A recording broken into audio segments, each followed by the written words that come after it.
가톨릭 성경 365일 말씀으로 살아가기. 오늘은 루카복음 18장 19장까지입니다. 루카복음 18장 과부의 청을 들어주는 불의한 재판관의 비유. 예수님께서는 낙심하지 말고 끊임없이 기도해야 한다는 뜻으로 제자들에게 비유를 말씀하셨다. 어떤 고을에 하느님도 두려워하지 않고 사람도 대수롭지 않게 여기는 한 재판관이 있었다. 또 그 고을에는 과부가 한 사람이 있었는데 그는 줄곧 그 재판관에게 가서 저와 저의 적대자 사이에 올바른 판결을 내려주십시오 하고 졸랐다. 재판관은 한동안 들어주려고 하지 않다가 마침내 속으로 말하였다. 나는 하느님도 두려워하지 않고 사람도 대수롭지 않게 여기지만 저 과부가 나를 이토록 귀찮게 하니 그에게는 올바른 판결을 내려주어야겠다. 그렇게 하지 않으면 끝까지 찾아와서 나를 괴롭힐 것이다. 주님께서 다시 이르셨다. 이 불의한 재판관이 하는 말을 새겨들어라. 하느님께서 당신께 선택된 이들이 밤낮으로 부르짖는데 그들에게 올바른 판결을 내려주지 않으신 채 그들을 두고 미적거리시겠느냐? 내가 너희에게 말한다. 하느님께서는 그들에게 지체 없이 올바른 판결을 내려주실 것이다. 그러니 사람의 아들이 올 때 이 세상에서 믿음을 찾아볼 수 있겠느냐? 바리사이와 세리의 비유. 예수님께서는 또 스스로 의롭다고 자신하며 다른 사람들을 업신여기는 자들에게 이 비유를 말씀하셨다. 두 사람이 기도하러 성전에 올라갔다. 한 사람은 바리사이였고 다른 사람은 세리였다. 바리사이는 꼿꼿이 서서 혼잣말로 이렇게 기도하였다. 오 하느님, 제가 다른 사람들 강도짓을 하는 자나 불의를 저지르는 자나 간음을 하는 자와 같지 않고 저 세리와도 같지 않으니 하느님께 감사드립니다. 저는 일주일에 2번 단식하고 모든 소득의 11조를 바칩니다. 그러나 세리는 멀찍이 서서 하늘을 향하여 눈을 들 엄두도 내지 못하고 가슴을 치며 말하였다. 오 하느님, 이 죄인을 불쌍히 여겨주십시오. 오 하느님, 이 죄인을 불쌍히 여겨주십시오. 내가 너에게 말한다. 그 바리사이가 아니라 이 세리가 의롭게 되어 집으로 돌아갔다. 누구든지 자신을 높이는 이는 낮아지고 자신을 낮추는 이는 높아질 것이다. 어린이들을 사랑하시다. 사람들이 아이들까지 예수님께 데리고 와서 그들을 쓰다듬어 달라고 하였다. 그러자 제자들이 사람들을 꾸짖었다. 예수님께서는 그 아이들을 가까이 불러놓고 이르셨다. 어린이들이 나에게 오는 것을 막지 말고 그냥 놓아두어라. 사실 하느님의 나라는 이 어린이들과 같은 사람들의 것이다. 내가 진실로 너에게 말한다. 어린이와 같이 하느님의 나라를 받아들이지 않는 자는 결코 그곳에 들어가지 못한다. 하느님의 나라와 부자. 어떤 권력가가 예수님께 선하신 스승님, 제가 무엇을 해야 영원한 생명을 받을 수 있습니까? 하고 물었다. 그러자 예수님께서 그에게 이르셨다. 어찌하여 나를 선하다고 하느냐? 하느님 한 분 외에는 아무도 선하지 않다. 너는 계명들을 알고 있지 않느냐? 간음해서는 안 된다. 살인해서는 안 된다. 도둑질해서는 안 된다. 거짓 증언을 해서는 안 된다. 아버지와 어머니를 공경하여라. 그가 예수님께 그런 것들은 제가 어려서부터 다 지켜왔습니다 하고 대답하였다. 예수님께서는 이 말을 들으시고 그에게 이르셨다. 너에게 아직 모자란 것이 하나 있다. 가진 것을 다 팔아 가난한 이들에게 나누어 주어라. 그러면 네가 하늘에서 보물을 차지하게 될 것이다. 그리고 와서 나를 따라라. 그는 이 말씀을 듣고 매우 슬퍼하였다. 그가 큰 부자였기 때문이다. 예수님께서는 그가 매우 슬퍼하는 것을 보고 말씀하셨다. 재물을 많이 가진 자들이 하느님 나라에 들어가기는 참으로 어렵다. 부자가 하느님 나라에 들어가는 것보다 낙타가 바늘기로 들어가는 것이 더 쉽다. 이 말씀을 들은 사람들은 그러면 누가 구원받을 수 있는가 하고 말하였다. 예수님께서 이르셨다. 사람에게는 불가능한 것이라도 하느님께는 가능하다. 따름과 보상.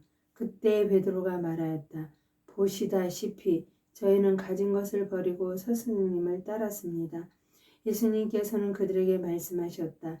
내가 진실로 너에게 말한다.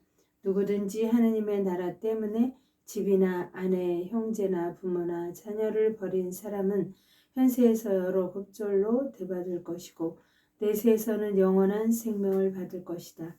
순환과 부활을 세 번째로 예고하시다. 예수님께서 12제자를 데리고 가시어 그들에게 이르셨다. 보다시피 우리는 예루살렘으로 올라가고 있다. 이제 사람의 아들에 관하여 예언자들이 기록한 모든 것을 이루어질 것이다.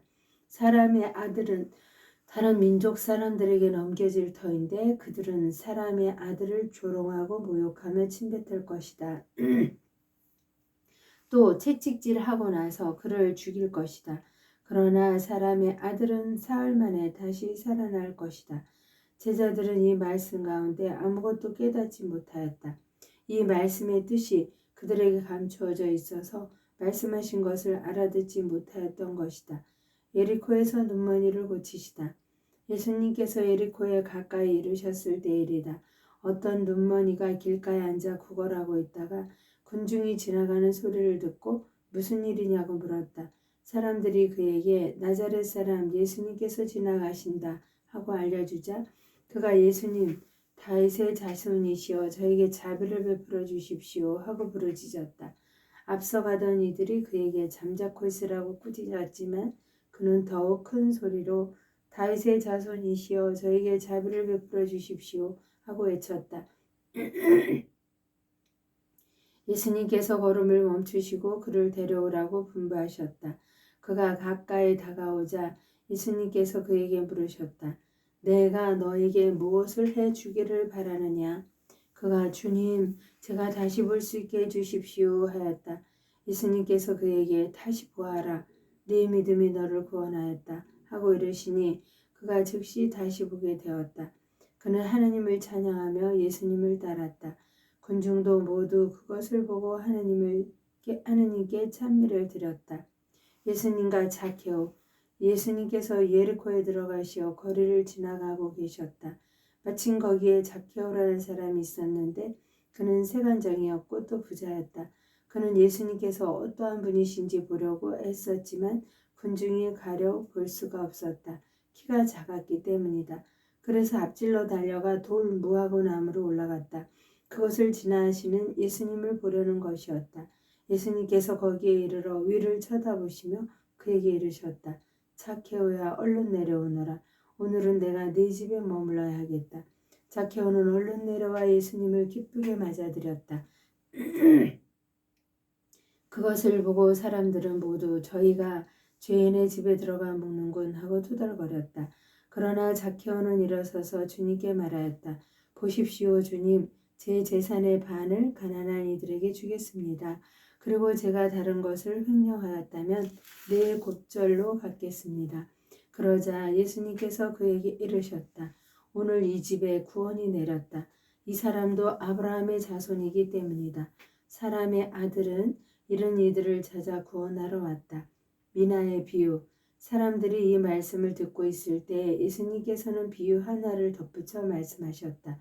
예수님께서 예루살렘에 가까이 이르신 데다 사람들이 하느님의 나라가 당장 나타나는 줄로 생각하고 있었기 때문이다. 그리하여 예수님께서 이르셨다. 어떤 귀족이 왕권을 받아오려고 먼 고장으로 떠나게 되었다. 그래서 그 종 10사람을 불러 10미나를 나누어 주며 내가 올 때까지 벌이를 하여라 하고 그들에게 일렀다. 그런데 그 나라 백성은 그를 미워하고 있었으므로 사절을 뒤따라 보내어 저희는 이 사람이 저희 임금이 되는 것을 바라지 않습니다 하고 말하게 하였다. 그러나 그는 왕권을 받고 돌아와 자기가 돈을 준 종들이 벌이를 얼마나 하였는지 알아볼 생각으로 그들을 불러오라고 분부하였다. 첫째 종이 들어와서 주인님의 한 미나로 10미나를 벌어들였습니다 하고 말하였다. 그러자 주인이 그에게 일렀다. 잘하였다 착한 종아. 네가 아주 작은 일에 성실하였으니 10고을을 다스리는 권한을 가져라. 그 다음에 둘째 종이 와서 주인님 주인님의 한 미나로 5미나를 만들었습니다. 하고 말하였다.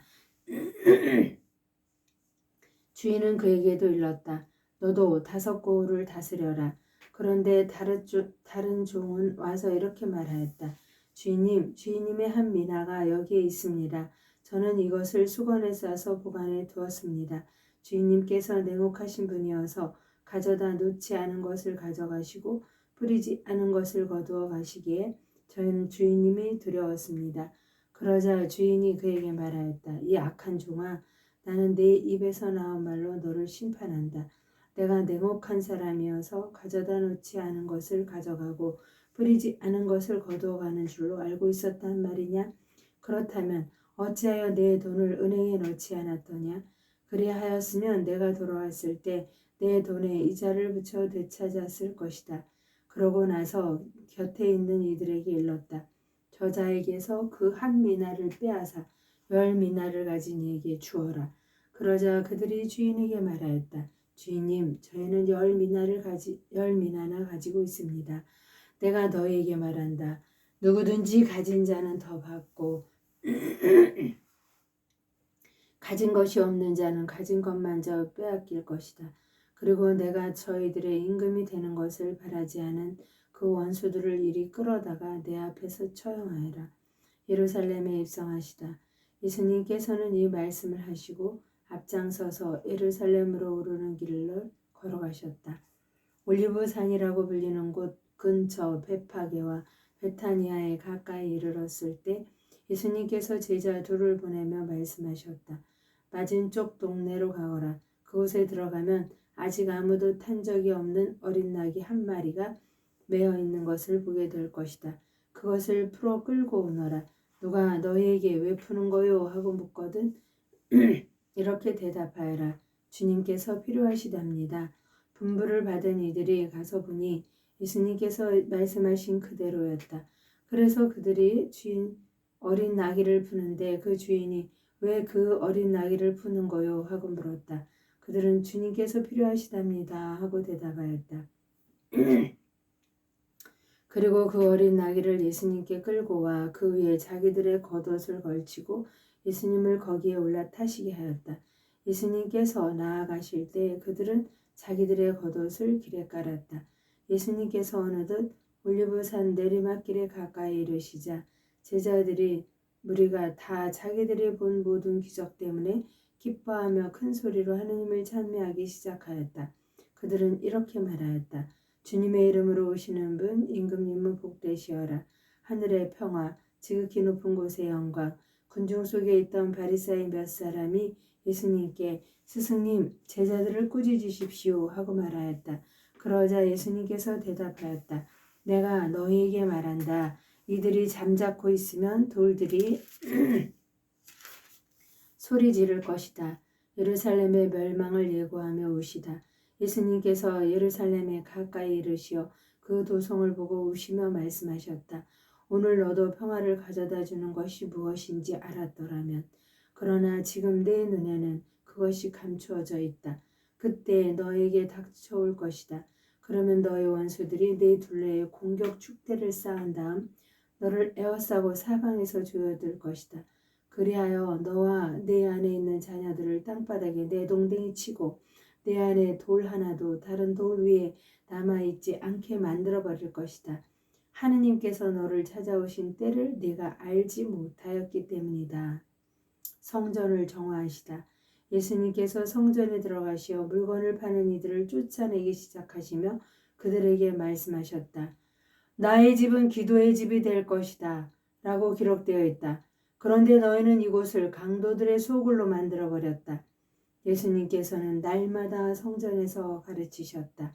수석사제들과 율법학제들과 백성의 지도자들은 예수님을 없앨 방법을 찾았다. 그러나 어떻게 해야 하는지 그 방도를 찾지 못하였다. 온 백성이 그분의 말씀을 듣느라고 곁을 떠나지 않았기 때문이다.